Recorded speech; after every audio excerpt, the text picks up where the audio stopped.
Namaste. So I wanted to tell you a little bit about me today on this video and about my approach to yoga. First of all, when I started to do yoga, I never wanted to do yoga. It just happened that a good friend invited me to a yoga class and I actually didn't want to go, and at the end I went and I was actually really suffering.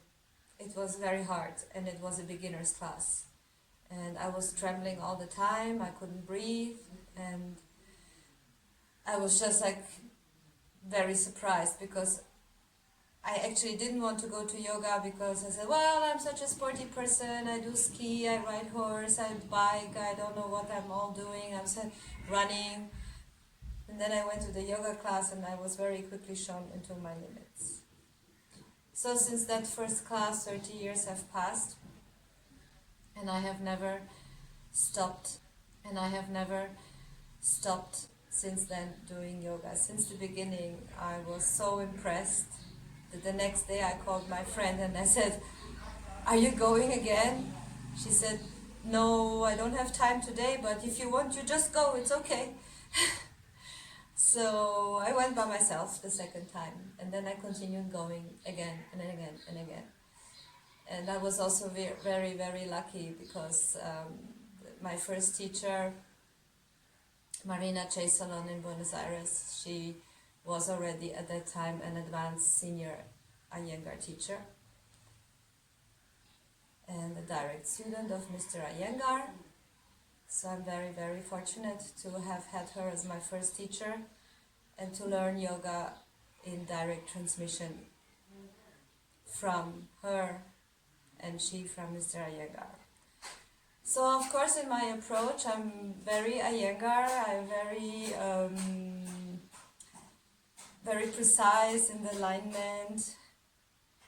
And then of course I've done many years Iyengar yoga, and then I started to do Ashtanga, which intrigued me because of this flow and this way of doing the asanas, which is actually absolutely not anything what Iyengar style would propose, but never mind.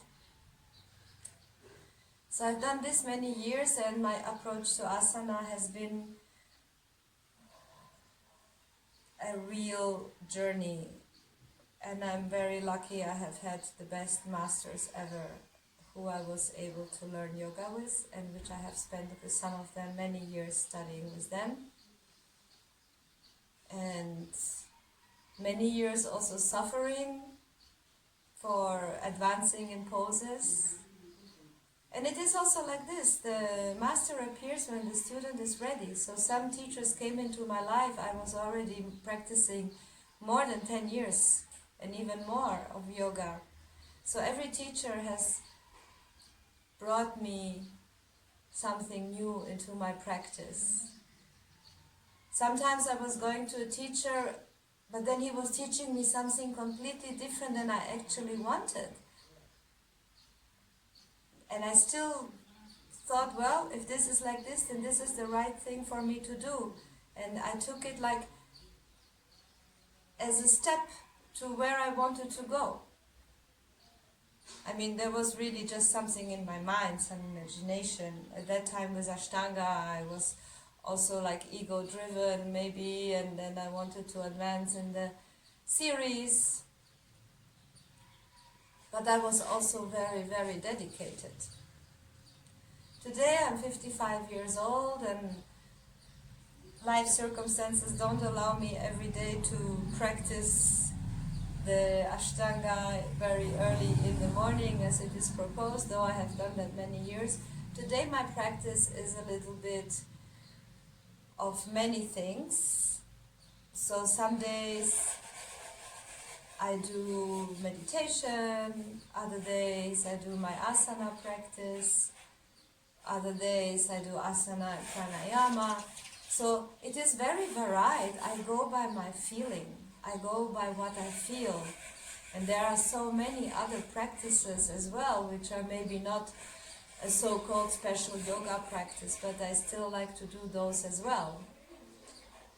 And well, this is yoga, it's tapas and it's swadhyaya, it's also self-study, so I dedicate also much time in studying.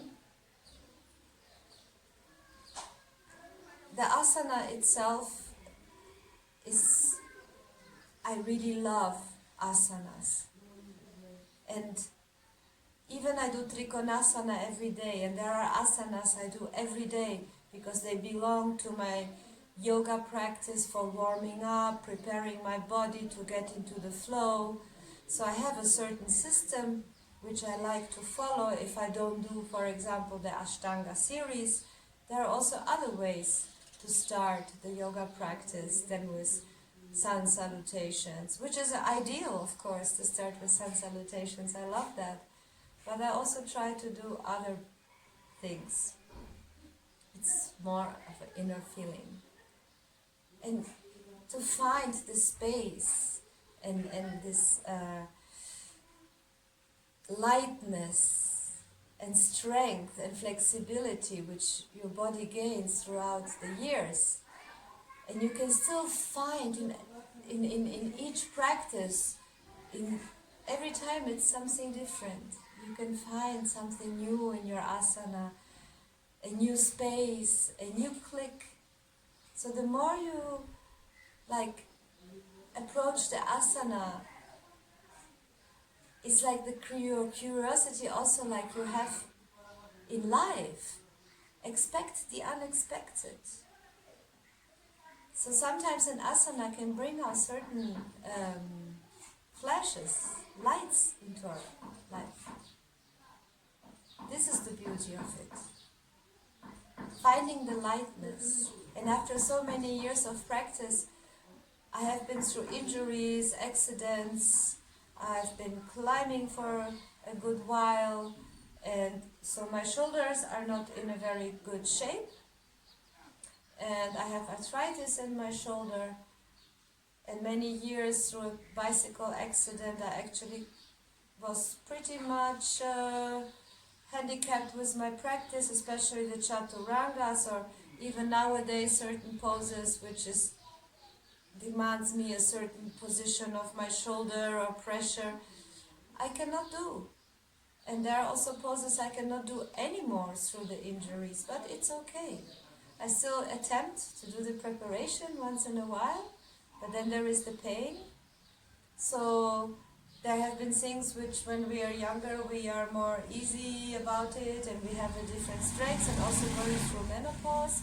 At some point I had the feeling that my chi, my power, my energy was kind of getting very low, and I didn't, for some time I didn't have the energy to practice like the Ashtanga, so I was going really slow on it.